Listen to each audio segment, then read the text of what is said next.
Welcome back, everybody, to the show. I am your host, as always, Jay Villain, aka That Villain J. And with me, my co-host of the Black Council podcast, a Magic Arena Roundtable podcast, as a matter of fact, is, of course, Numbskull. Here he is. And hopefully you can hear him. I'm checking my monitor levels right now. It's peaking in yellow. How's everybody doing? If you're not a Black Council insider, the reason we didn't have an episode last week is something went wrong with the way that we stream this to each other, and the way we communicate over Discord to do this podcast and everything. For whatever reason, Numbskull's part just was like almost silent, like you couldn't hear him at all. I heard everything he was saying throughout the whole podcast, so I said, all right, well, I hear him perfectly fine in my monitor headphones, and I see that, the desktop audio is peaking. But whatever reason, when it came to actually I made the video and was editing it, and I said, uh-oh. So that is why we missed last week. We're currently trying to recover some of the soft audio. It is now officially the lost episode of the Black Council podcast with Numbskull and Jay Villain. We've got our top audio engineers out there from around the world, around the nation, working to recover the lost bits of wisdom that Numbskull gave us. You can hear my parts, but nobody wants to hear my parts. All right, listen. I'm Diamond 2 right now, so after another week, I'm still Diamond 2, and Numbskull over here is number 5 in the world. So, what was it? Number 5? This is number 5. Last 23. What was it? Okay, high is 90 now. So top 100 in the world not as high as is 99 Numbskull so here. far. And that's actually probably what we're going to talk about today. The climb to the top. And also my climb to the middle, which is also just as an interesting.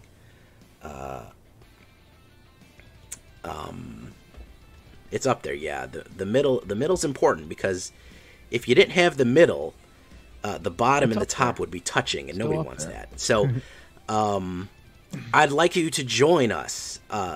Yeah, exactly. I'd like you to join us. I'd like you to join the Black Council by checking out our Patreon.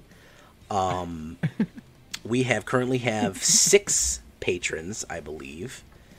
Yeah. So, of course, as always, we will read them out for you. Who we have? That's awesome. Thank you, guys. The Blood Chief, of course. We have Paradabo. Some of our oldest ones. Clever Sounds. Zavritz. Dantech. And I believe our newest guy is who recently joined. Who is our most recent joiner here? How do I find that out? I think it's going to be Dantech is going to be our newest guy, actually. Yeah. So we have quite a few patrons. We're growing. The council is growing in power, which is very nice. And we'd love you to join too. You can join for little as $1 an episode, $1 a month if you want.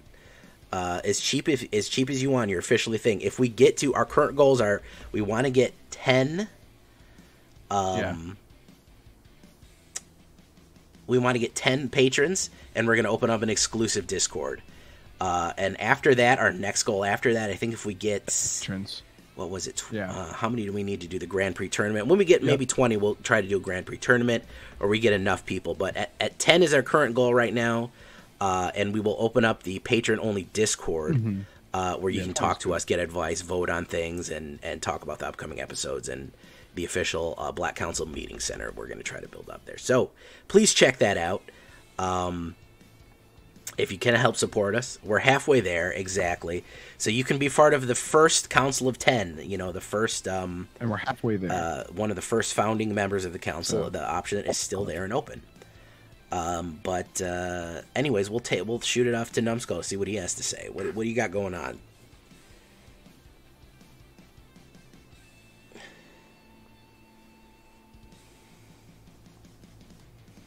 So I guess this week, or this episode, we should say, the main portion of it, the main idea that we're going for in the episode is going to be discussing ladder and kind of where we are this season, if you will, in ladder.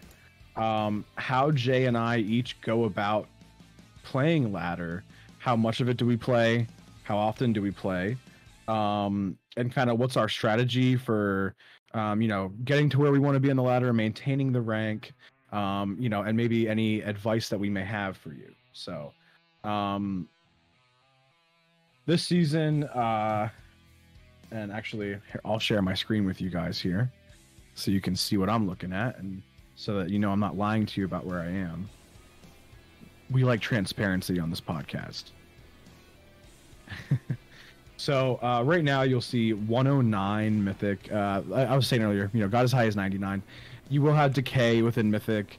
If you don't play, for a certain amount of hours, your rank starts going down. If you don't play for a certain amount of days, it starts to go down faster and faster when you're in the numbers, even in the percentages. Because people are surpassing you. Their MMR is getting higher than you. MMR, if you didn't know, is matchmaker ratings. Just, that rating goes up when you win games, and it goes up even faster the more you win in a row without losing. And just having an overall good record on Arena. So there are some factors that go into it, and it's a lot of it is people jumping ahead of you on the ladder, be it because they're playing more often or their MMR's higher, this and that. So you do have to play to maintain your MMR, but you don't have to play a ton. At this point in the season, it seems like one best of 3 match win per day is enough for me to maintain this rank. I know that I actually waited 2 days, but this past time I was 99 and fell to 123 in 2 days, in about 48 hours. And then after that, I did a match, I believe it was last night around 1 a.m. and got right back to 102. So far, decay in, we'll call it, 16 hours, 7 spots. So not bad.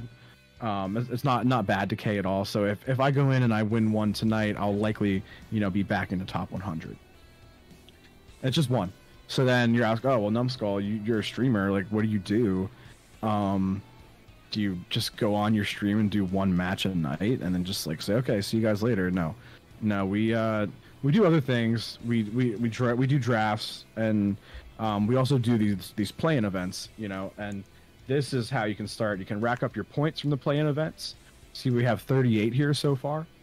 You can also rack up your wild cards. So I got 90 rare, 45 mythic. You're gonna get packs. You're gonna get gems, and you can kind of just keep it rolling. I'm actually in a play-in event right now. I'm not gonna actually play it, but it's this one. So this is your play-in event. This is a traditional standard play-in event. You see the top prize here is 1,000 gems, 3 packs, and 4 play-in points. So if you were gonna win some matches on ladder, but you're you're kind of already in a good spot, you don't really need to go up any higher, or if maybe all you care about is, oh, I just want to hit mythic. All right, well, the game doesn't reward you from just playing mythic, playing in mythic much outside. Like, if you don't get into top 1200 or better, you're not rewarded, be it from 0% mythic all the way up to number 1201 in the ladder. And the biggest thing that you'll see here is that you're like, oh, well, a lot of people say, well, I just get to mythic, I get my 5 packs and that's it. And I one extra because you're probably in bronze for draft. So I get my 6 packs at the end of the season, that's it. Well, if that's all you care about, you can jam these play-in events. You can enter them for gold or gems. And if you think your deck is good, or you just want to try something new, you do these play-in events. You're going to be able to, see if your deck's good. You're going to be able to either rack up play-in points or just profit some gems and get free packs. You do enough of these, your wild cards really start racking up. So at this point in the season, on the Twitch stream, at least for mine, you'll see more play-in events than you'll see actual ladder. And that's because I'm satisfied with where I am in the ladder. Other than bragging rights, I don't get anything better than as I would for number 1 or where I am now. And that will be for Invitational. As long as I'm in top 250, that's all that matters. at least for what I want out of the game, you know. Yeah, so then you get the Mythic Invitational qualifier. You'll qualify for it. You don't have to do the play-in event weekend, so that means you don't have to use your play-in points to qualify for that. You're already qualified. If you want to do the play-in, if you want to do the play-in events for those qualifiers, then you can, and you see where it says there, use 20 play-in points to enter a qualifier play-in event. So not only can you, you know, accumulate things on these, you're actually, like, these play-in points actually go towards something. They're going to be you getting, you know, entering that quote-unquote premier play, you know, setting. And this is how you can enter it. They usually cost 4,000 gems or more. This is how you enter without actually paying anything, and how you get packs out of it and build up your gems to begin with. So accumulating these play-in points is very useful. You do get 4 play-in points in best of 3. In best of 1, you get 1 play-in point, but they allow you to lose. To get play-in points in best of 3, you cannot lose if you want to get any play-in points. You see, I have 5 matches overall. I have 1, 2, it says 3 remaining. If you get 4 wins, so if you go 4-1, yeah, you'll get 2 free packs and 50 gems, but you don't get any play-in points. You gotta go undefeated in the traditional ones. Best of 1, they'll give you 2 losses. You can be 7-2 in the best of 1 events and still get a play-in point, still profit gems, and get packs. It's arguably better, but I want to test a sideboard for my deck, so obviously I'm doing a traditional. But yeah, so you have options to play outside of ladder. That's my personal recommendation for anybody who wants to get more resources. It just seems like, you know, people complain about the economy being bad. This is kind of a way for you to take advantage of the economy, because people, you know, 9 times out of 10, they say, okay, I got to Mythic. I don't care what happens now. I'm not trying to be number 1 in the world. And that's, I mean, a lot of people are like that.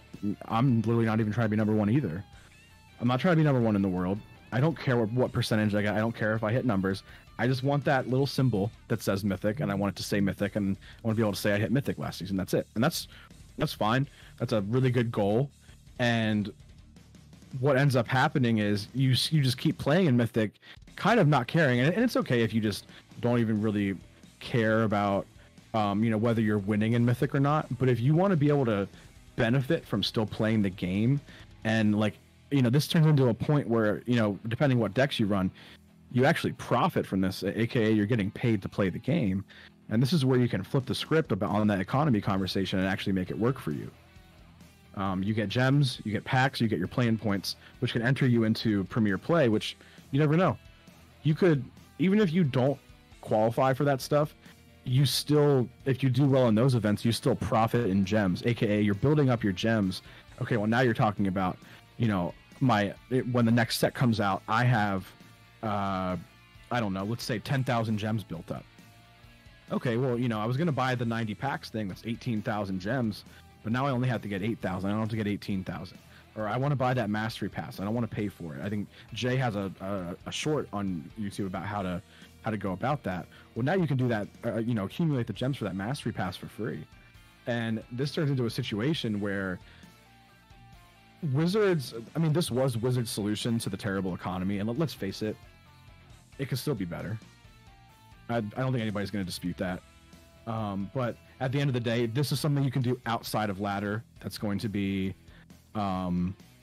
beneficial to you, give you some practice, and not to mention, you can do it in other formats. Oh, you wanted to try Historic, but you don't want to tank your Mythic rank. You want to just, like, you know, try something in Historic, but you don't want to do something, you don't want to only go to the play queue because the play queue sometimes might not be serious enough.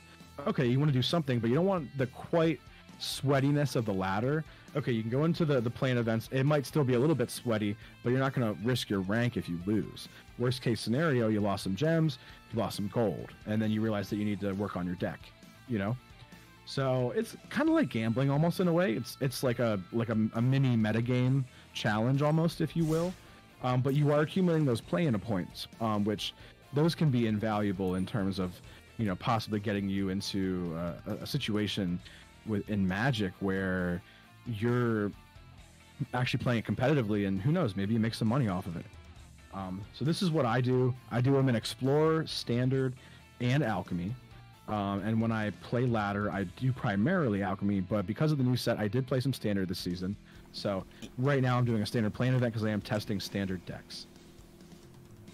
Yeah, and that's how I go about it. And that's just me personally. Everybody has their own way that's going to work. Jay has his own way that works really well for him, because he kind of uses the stuff to make YouTube videos, and I am a slacker and don't make YouTube videos every day like Jay does. So I probably should, but I don't. But you know, because I don't make YouTube videos every day, this is kind of maybe this is the content that would be in the YouTube video or my play-in events. You know, because there's not much ladder content to show. But yeah, this is how I do it personally. And you see, this is just kind of what I do to not risk my rank and still be able to play as much as I want, still be able to test. It's like you said, it's a way of getting value out of the game without just playing it to play it. I mean, I have had the problem, you know, speaking of YouTube videos, where right now meta is so tight, like it's just tight as a drum. It is just, you know, it's hard for me to come up with another deck. I was just having a conversation with somebody in the comments, and they were like, how come, you know, Jay, we'd like to see more top tier decks. A lot of these are jank, a lot of these are tricky. I said, bro, I've ran through the 3 top tier decks there are. There's not any more coming until they give us more cards. You know, I'm trying to figure out something. I'm trying to brew something different.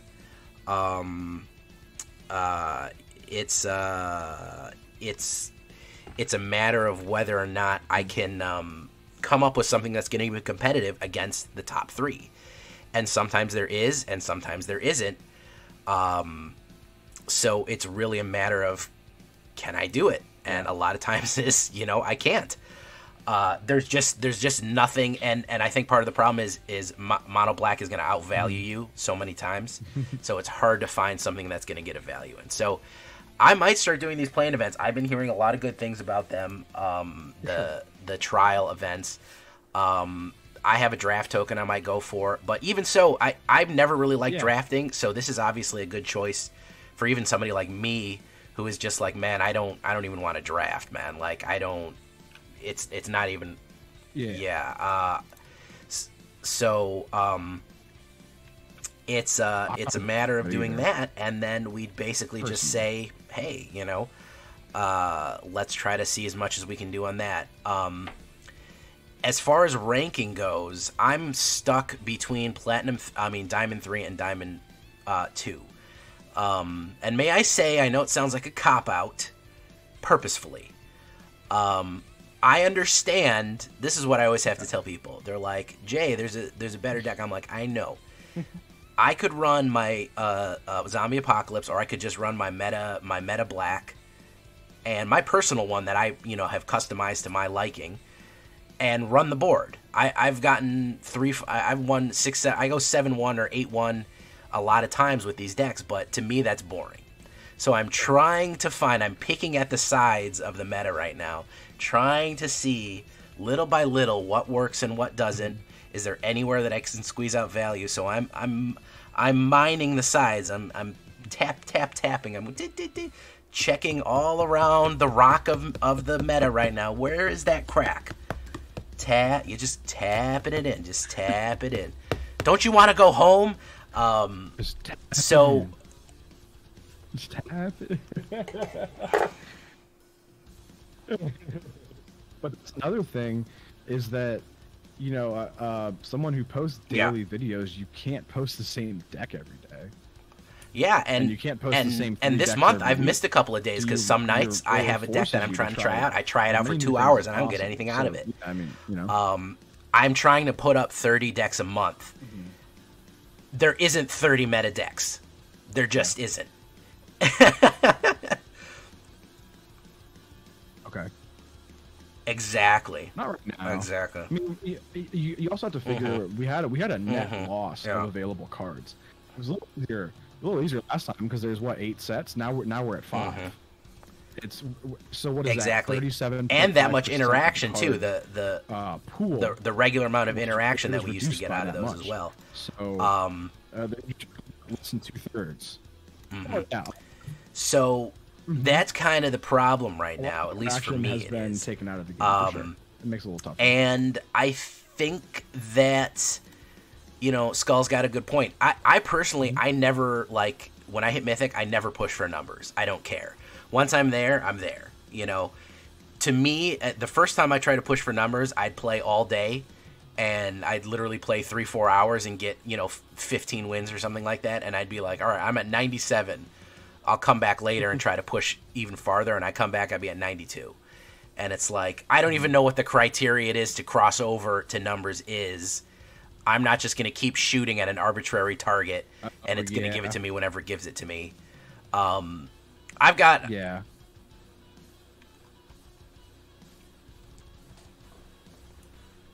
I know a lot of the time, best of one. Yeah, and that is kind of the problem. I like best of one more. I do play best of three to rank occasionally, but you know what? I feel like the shuffler is different in best of three because I get the weirdest hands.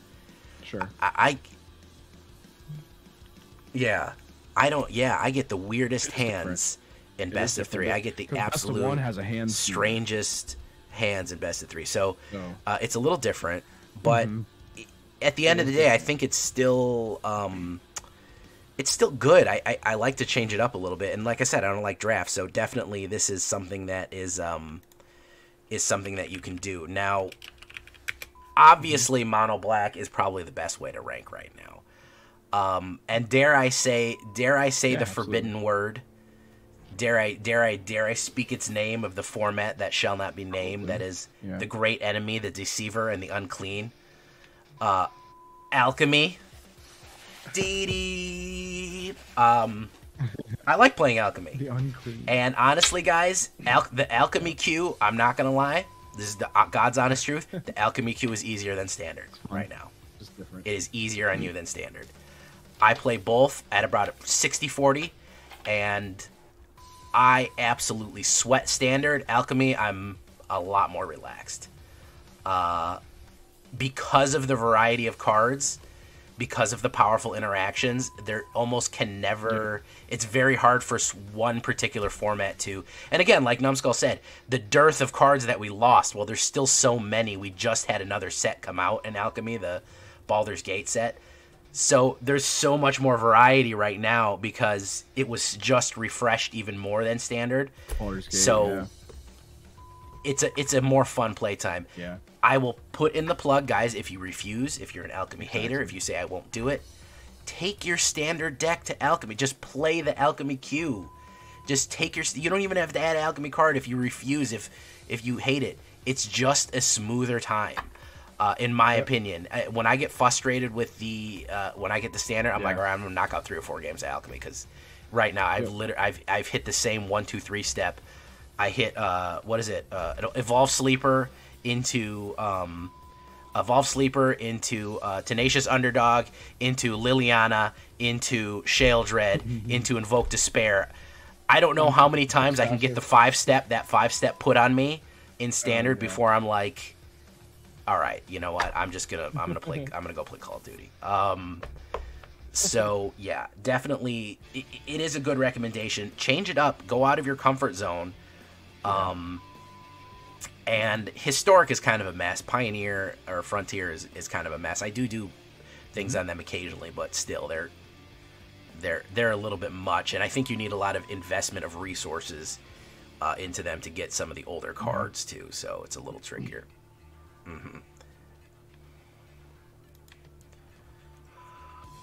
That's a wild card sync. Also what you have there. Exactly. You guys, maybe you don't want to play Alchemy on ladder. There you go. There's something you can try in a play-in event. It's just not a big commitment, and who knows? Maybe you do well. You get packs. You build up your wild cards. You get gems. Give it a shot. It's a good way for you to try it without, and if you do, if you are serious about where you are with your rank, it's a way for you to try it without losing ranked by learning a new format. This is how I learned Explorer, is by doing Explorer play-in events. I didn't want to do it on ladder because I started learning it towards the end of a season. I didn't want to risk my rank by doing that, so I did Explorer play-in events, and that's how I learned the format. Well, I would say I'm still learning. That's how I began to learn. And format, you learn what's good, you learn what's bad. And I think people also just have the wrong idea about stuff like Alchemy, even historic. The bulk of the cards are probably going to be from the newest sets. There's usually one or two bangers from the old sets that you basically have modified in there. It's very you don't need every single card from the old sets to jump into historic, and you certainly don't need that from Alchemy. There's like 5 good Alchemy cards. That's true. You know, and so you basically just need those. Like if you're a completionist, you're like, well, if I crack one pack, I got to open all of them. Well, that's facts, I mean, that's more of a personal problem, friend. I don't know what to tell you. I don't know what to tell you at that point. You know, so it is good to explore a little bit. I'm going to do a draft later. I suck at draft. I've heard the drafting scene is quite enjoyable in Dominaria. There's a lot of good viable decks. I've heard good things about it. Some drafting scenes end up where there's like 1 or 2 good viable ones, and then they just run the board on everybody else.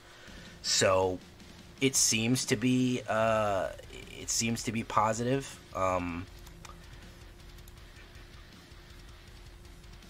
But yeah, and again, my ranking is when I need a rank. We're gonna show you our ranking decks. First of all, we're gonna show you what the Maestro here, Numbskull, is using to rank. Well, we're gonna jump back to that, and I'm gonna show you what I've done. Everyone has already seen basically what I've used. My spiel. But we're gonna look at the differences and talk about how many games we actually do play as content creators, because it's probably less than people think. I think people are shocked that I only do maybe 10 games a day, even on a streaming day. Yeah. But we'll get into that. So how much actual effort goes into it? But I want to see that good top 100 deck. As far as I know, Numbskull, there doesn't exist. Maybe I'm wrong. If I'm wrong, somebody needs to call me out. Does a top 100 player, top 100 currently in Mythic, have a podcast right now? I don't know. I don't think there is one. CGB has a podcast, but I don't know if he talks about his deck, and I don't know if he's top 100. That's a good question. Yeah. Yeah, and I think it varies. Like sometimes he hits numbers and sometimes he doesn't. That's another thing. I will say, like, yes, I'm a content creator, but the main goal of my journey in general, for me personally, and for what I want to share with everyone, from my end at least, is how is the competitive aspect of it, and how far can I take this, so that is like what I go for on my channel. Obviously it's laid back, we bullshit, we joke around, we have a great time listening to music all night, we're hanging out. But my end game is to see if I can be like a professional Magic player. That's my personal, like no one ever was. That is like my dream. I want to be the very best Ash Ketchum, like no one ever was. There is only one Numbskull. So that's what I want it to be. And so I'm working on it. I'm still I don't have much experience still, so I'm working on it. But yeah, I don't know if there's a top 100 or whatever podcaster probably that we don't actually know. I'm sorry. I do know one, because they messaged me. They messaged me about what they're actually going to be. They qualified for the Arena Championship. Yeah. When they hit me up on, I believe it was Saturday, they hit me up on Twitter. Okay. They said that they're going to be using this Mono Black deck in the Arena Championship this weekend. And they wanted to credit me. And they said that they play this deck in Alchemy, and they're testing with it right now. They've changed a few cards, I think mainly in the sideboard, for what they've come up against and what they expect to see in the Arena Championship. All right. And they said they are at 42. Oh, okay. All right. That was as of Saturday. I was hoping that we were the only top 100 podcast Yeah, sorry. available right now. Yeah. That's what I was my hoping. But thank you for ruining that, Numbskull, and ruining the marketing that I was building up. Jeez. And also, I will say I listened to their podcast for a little bit. I'm not sure we're mostly how much they talk Magic, about Magic though. with I a know dusting it's not, like, of music and entirely cats. Magic focused. You know what I mean? Like ours is. Essentially, yeah, with a light smattering. Yeah. Essentially, And yeah. like, yeah.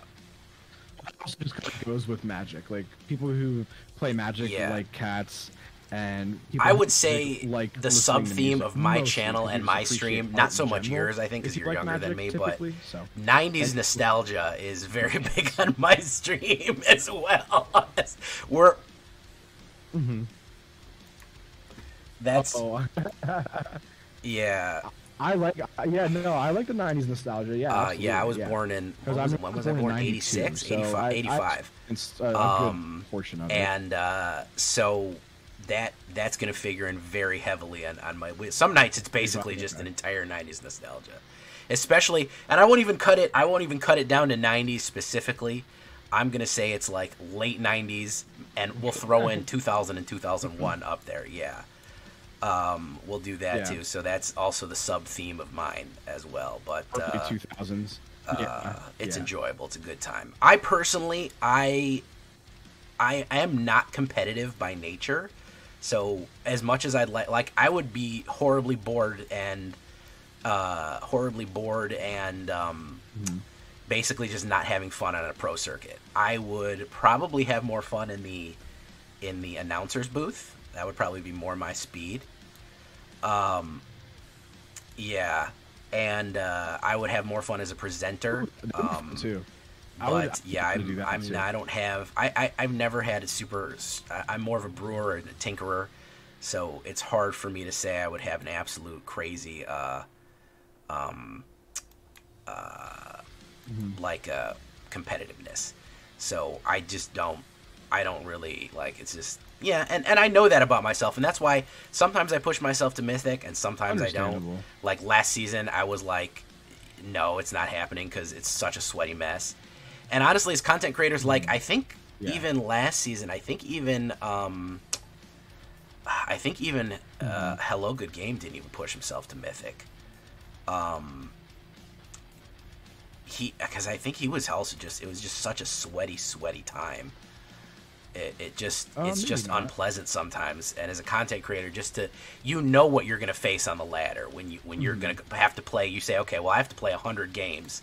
80 of them are going to be against this deck. It's like, you know what, fam? No, thank you. I'm good.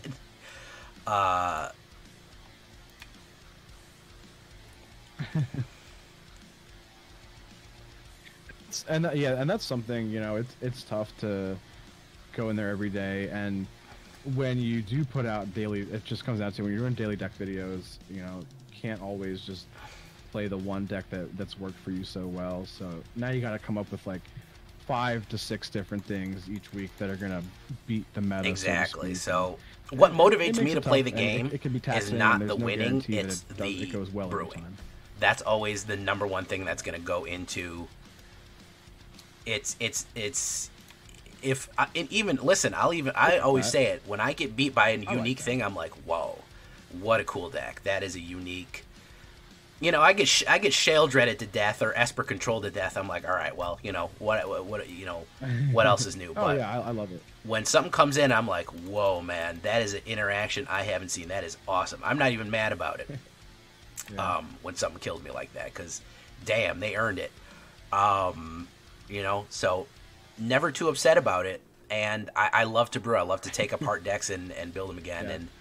And so that's always what's kind of motivating me to push me forward. To keep playing, but we've had enough pontificating. Let's see it. Let's whip that big black thing out on us, Ben. So you want to see it? All right. Oh no. Okay. Yeah. Well, I have to have guys, that I actually named it Bang Bus Black. We have the Bang Bus Reborn. So I'm going to take the credit for that. All right. Yeah. So we have Bang Bus Reborn. This is, you know, the new version of the mono black deck that we were running that had, you know, Snow previously. Snow rotated out. We had to change some cards.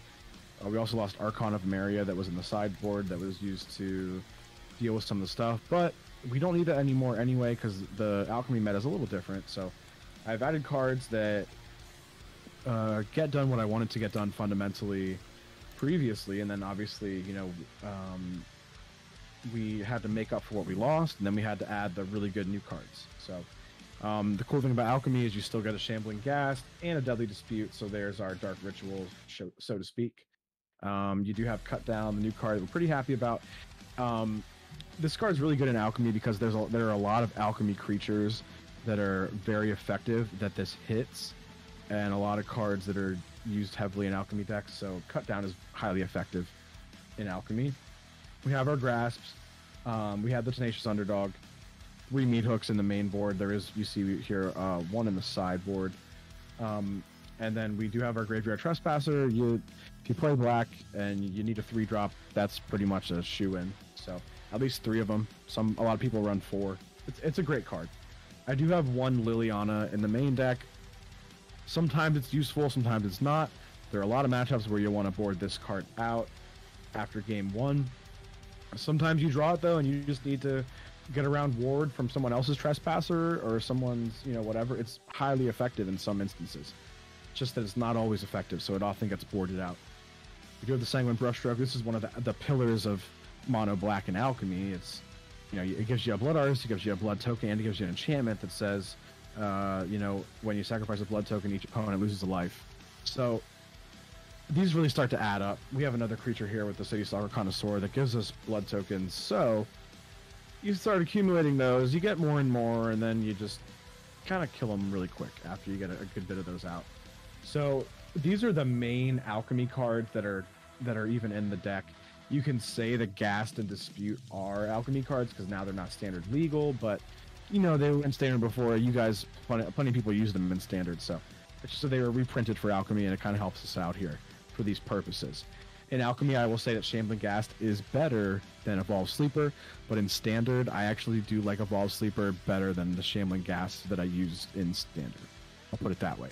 Shambling Ghast has been much more effective for me in alchemy. So, sideboard, Pithing Needle. This hits Planeswalkers, Fable, things like that. Oh, I'm sorry, I didn't do these last 2 cards. We have Sheoldred. Big Phyrexian Dami Mami. We have her. The City Stalker makes them drop their highest mana value. Exactly. City Stalker makes them drop their highest, so it gets a bomb out of their hand and it's a Death Toucher.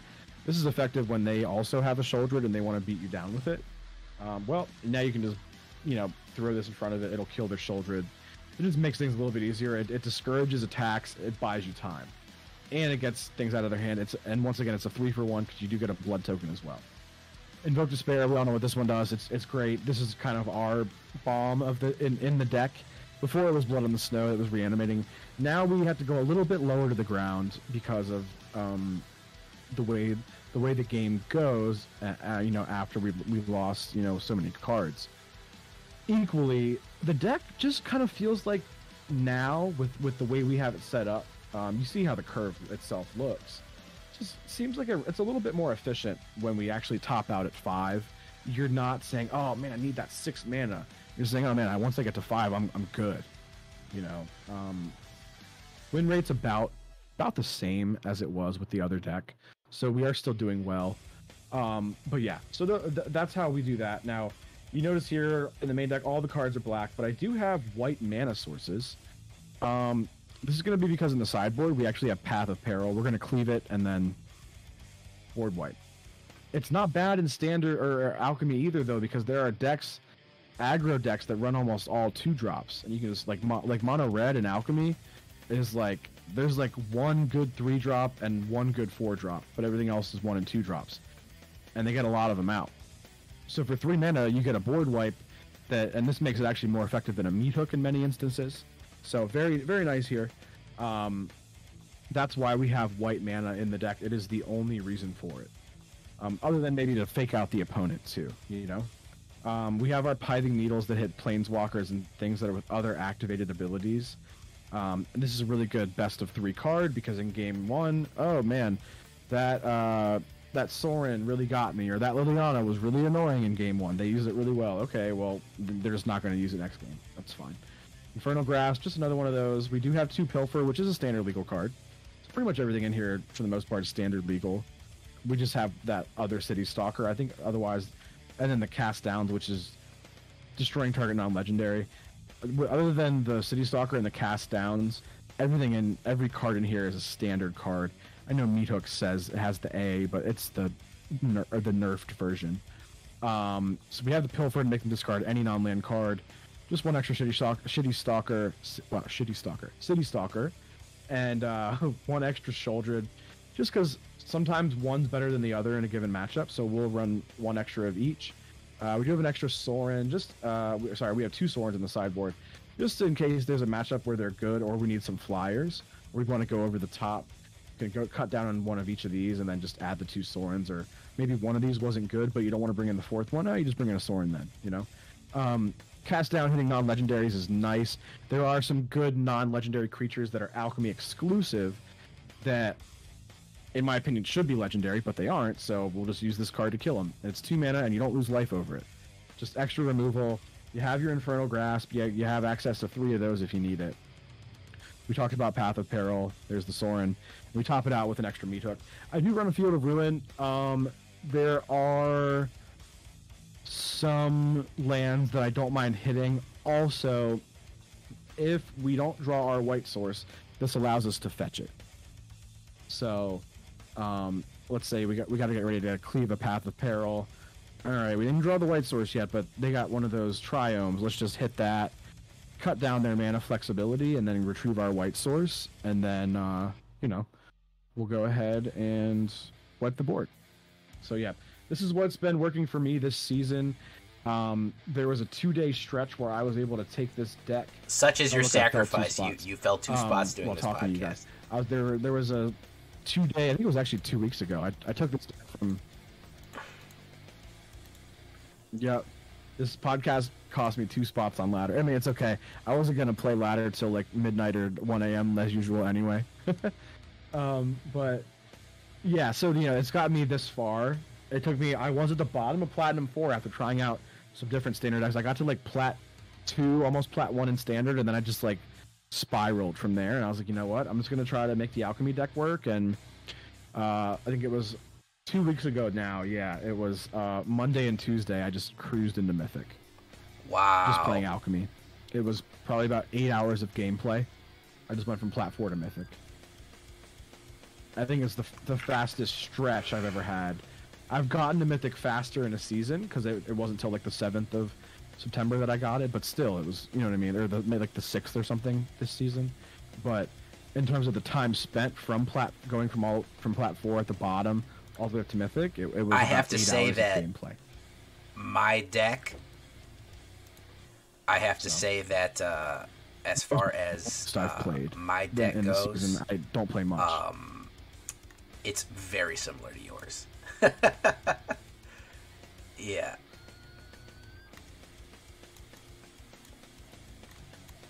Fair enough. I mean, there's always like people say, I've even been told like, hey man, it looks like you just took up all the good black cards. And it's like it's kind of what I did. Yeah. Just, like, I almost think of it as cooking. Well, I mean, we say we're brewing. I mean, you're making. Yeah, I don't exactly. know. I don't know why this is the first thing that pops in my head, but you're making chili. But there's like a lot of different ways to season chili that make it good or bad, or you got. And it's about finding, quote unquote, the seasoning, if you will, that works for you. We took the archetype that we know is good, that we like playing. We took the cards that we like and we think are good, and we put them together. We figured out how many we want of each, and I mean, at the end of the day, that's kind of just what making a deck is. But yes, there are just like a lot of good black cards. Yeah, and that is throw. If anybody, if you want to see on my channel, I was going to go over mine, but honestly, it's so similar. What I go toward, what I went towards basically is I called it the thirsty goth girls, naturally, and because it has Braids and Sheldred, and it has City Stalker Connoisseur too. So because it has Braids and Sheldred. So I feel like Braids is most effective.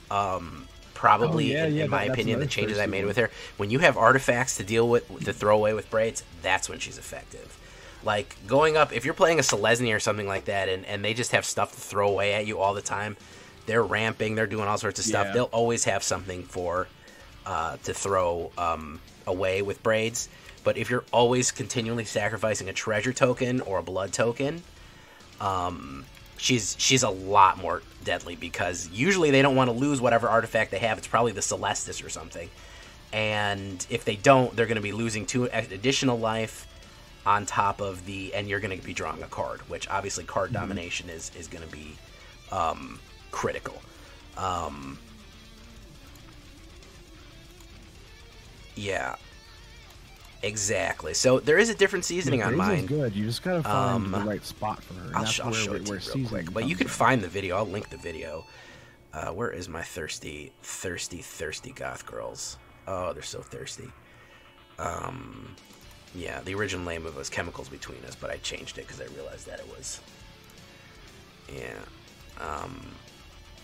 Yeah, that's basically it. Braids, Shambling Ghast, I remember Braids, Tenacious Underdog. I actually would probably prefer the Werewolf, and I don't have her, and that would really make it a full Goth Girl deck because he's the only dude in it. Because Shambling Ghast is also female, so even the art on Deadly Dispute is also female. And I think the Blood Artist is female too. City Stalker is Sheldred. And who knows what's going on in Meathook. So if we really wanted to make it, I know, there's a lot for that specific reason, because everyone loves a goth all the girl, good black creatures are female. So basically, it's very similar. I have Shambling Ghast, Deadly Dispute, Infernal Grasp, Tenacious Underdog. I have Braids, Sanguine, City Stalker, Sheldred, and Invoke, and I have the Meathook. And I go with Takenuma 24, Chemicals Between Us. That's how I do mine. And this one, like I said, this is just cruise. This is like, it's like driving to the grocery store. Like, it's ridiculous how effective this is. I'm sitting at a 74% win rate with it right now. On the draw, it's a 75. So, like I said, if I wanted to hit Mythic, I'd go into Alchemy and I'd just play this. If I'm winning 3 out of 4 games, you know, I don't know what the math is to get there, and I'm at Diamond 2. What would I need to get there? 3 games down 1, 3 games down 1, 3 games down 1. So I don't know, maybe 20 games or something like that, and I'd get there. So it's just a matter of grinding it out. And honestly, guys, the best thing to do, I've talked about, I've done my economy streams a few times in this on my channel, and I usually do one once a quarter to tell you what to do. 5 wins, guys. Get your dailies, get your quests, change your quest in. I know I have to remind everybody about that, because nobody knows that if you click a quest, you can swap it out for a different one, and you can swap out all the 5. I always swap out all my 500s. Even if I know I'll pop the 500 really fast, because it's like play 20 lands, and you know, it's like 2 games. It doesn't matter. It's better to get the 250 the 750, because it nets you maybe an extra pack a week. Sure. If you're getting 4 750 quests instead of 4 500 quests, that's an extra pack every single week. So that's 4 extra packs a month. I mean, it adds up. Every little bit adds up. It adds to the vault that you're building. It adds to everything. So yeah, I mean, we all know Mono Black is the best. You don't need us to tell that, but you don't need us to tell you that. But there's a lot of different ways to do it, and there's a lot of different ways to go about getting fun different ways out of this game. Magic doesn't always tell you. That's why the events are so fun. And also, guys, if you really want something weird, can I throw my hat in the ring for Jumpstart? Jumpstart is really weird, and if you're a brand new player, you might not even know it exists, and it's a very interesting way of playing the cards, and you get to keep them as well. But it's a really, really weird concept, and it auto-builds you a deck. So it's actually really... I don't know why they don't advertise that to new people more frequently, but it's probably one of the better ideas they came up with. Even Prof, who doesn't like Arena... Huh?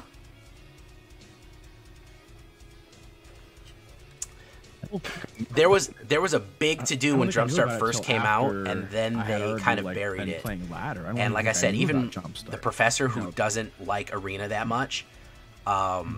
said Jumpstart's probably one of the best things that the Wizards has done, and it's true. It really has. They've done some paper Jumpstart too, but I think it started with the idea on Arena. So there's a lot of different ways to do it, guys. There's meta, there's off meta, and I'm gonna keep putting up crazy decks, crazy combos that I'm gonna try to pull off trick shots. At the very least, I have my like I said, I'm in middle diamond. At the very least, my decks will make you go positive. They might not absolutely catapult you to numbered mythic, but they're gonna hold their own in diamond. And I think most people are probably not even in diamond. I think like 80% of the people are probably in plat or lower. So that's why I kind of try to do some accessible decks, and I try to do cheaper decks too. I try to do, sometimes we don't have the resources, so I try to kind of make more expansive content on that regard. But yeah, I think that I think that just like anything, I think Sheoldred, people are going to get bored of playing mono black. It's never that popular. And I honestly think there's already starting to see some cracks in it. I will say, I think I was talking to Numbskull before the stream, and the ladder has eased up a lot. Mm-hmm. Generally, the last weekend is a lot easier. Everyone is starting to, he said, a lot of people are sitting on their spots now. They're not playing as much. Yeah. I'm probably going to push this weekend. I'd like to, well, I'm not like to, but I'm going to hit Mythic this season. I didn't hit it last season because it was just too much of a mess, and I just didn't feel like grinding through that. But I'm definitely going to push through this season, and it absolutely is something you can do. And I think that also, I've been talking about doing this for a while. I'm probably going to have a club mythic where if that you use one of the decks from, this podcast or my channel or from one of the ones we suggested or something like that, we're going to make like a special channel in one, or in at least in my Discord on my channel for people who went mythic. Yeah, just a little reward. You don't get really honored for going mythic by Arena. Like you said, you get that one pack and the and the thing next to your name, but like if you hit Mythic, especially, I love to hear people, man, I hit... Nothing makes me happier when I get a comment, bro, I played this deck and I hit Mythic for the first time playing Arena for a year and a half. First time I hit Mythic, I used one of your decks. Fantastic to hear that. Nothing better than that to get somebody across the finish line. Which is funny because I haven't even hit Mythic yet, so it's funny to think that I'm catapulting people. Yeah. They're like, I'm 593, amazing deck, Jay. And I'm like, man, I just went back to Diamond 3. What the hell? There, yeah. Absolutely. So it's, I guide others to a treasure I cannot possess. A little bit of Thanos endgame stuff. Anyways, dead memes. As we guarantee is dead memes on this channel. So yeah, any closing thoughts, Numbskull, about where we're at currently in the ranking?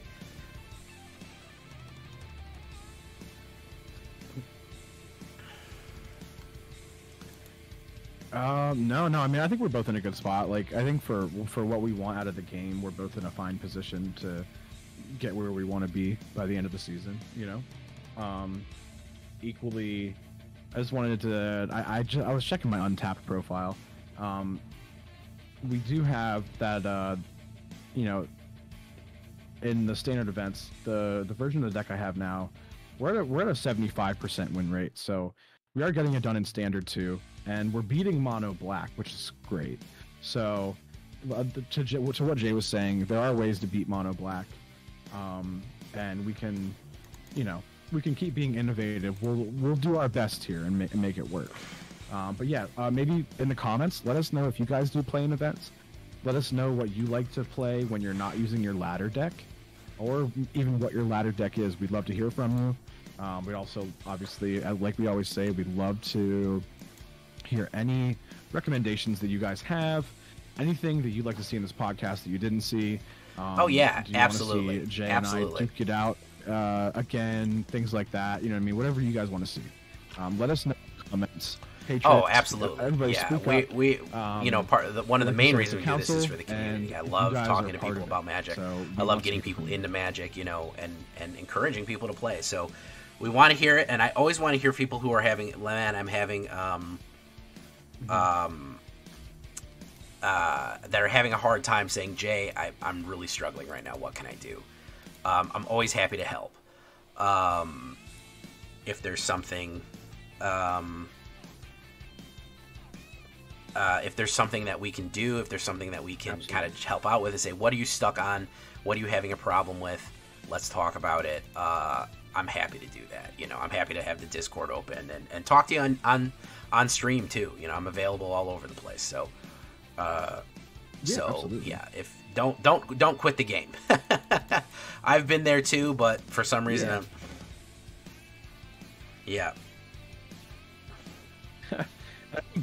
No, it does require skill. I mean, a lot of it is randomness, but it does require skill. I think it's part of it. It's not an easy game, so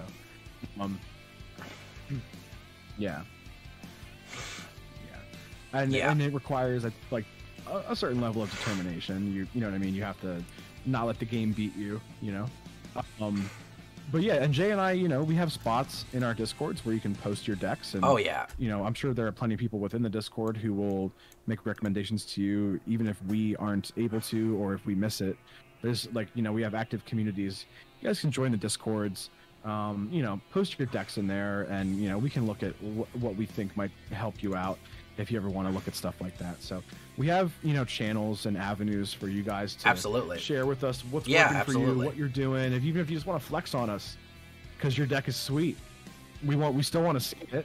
Yeah, please flex on us. It doesn't have to always be for help. Yeah, just and show us what even you're if you doing, want to show us suggest what you like and what's working for you. And if you want to suggest me adding a card into the game that doesn't exist on Arena, I'm more than happy to hear you out that a card that is unavailable on Arena should be in my deck. I'm always happy to have that conversation with you. That's a comment. That's to you, AL. I'm talking to you, AL. That's right. I'm calling you out. You put a million comments on my channel about how a card that isn't programmed into Arena should be in my deck, and I don't know how to do at that point. Yeah, not only the wrong format, it's not even programmed into the game of Arena. So that's the wrong format. Even if I went to the format we're talking about, it's still unavailable. But I'm always happy to listen to criticism. Yeah. I'm not perfect. And what I always tell people, when I'm playing, they're like, Jay, you made a misplay, or you did this wrong, or this could be better. I said, look, listen, man, I was born a mere mortal man, and that's how I will probably die. So I do make mistakes. Call it out. Tell me, listen, there's a card that's better than this. You could get more value out of that. Let me know. Again, counsel. And I'd love to get that Discord up and running. So, let's get those patron numbers up. I'd love to get that. It's just not worth it if we don't have enough people in there. We need at least 10 guys. So there's 12 of us in the council just to, be able to make it worth it. So, yeah, it's not even really a thing. So under 10, Discord basically just considers it as a group chat. So absolutely. we'd like it to be like an actual community. But yeah, I think that about covers it for this week. We were going to be working on the Lost episode. If we can get the Lost episode out, we want to know whether or not we want to see it. We'll put a conversation out whether or not we should play the Lost. We should run the Lost episode. Which is actually the opposite of this one. It's the anti-meta episode. So if we get it recovered, maybe we'll post it for patrons only. Maybe we'll do something special like that. I don't know what we'll do yet. Maybe we'll do it for channel members or patron onlys. Don't know yet. We'll figure it out. But we do officially have some Lost media, and we'll see about that. But. Again, we are both available. You're on my channel, so I don't need to tell you about that unless you're listening from Spotify or something. I have a channel, and of course, Numbskull has a stream, twitch.tv/num_skull_. Even I've got it wrong rating him some nights. So, in fairness, that it does happen. There it is. And yeah, I think we're gonna leave it there, guys.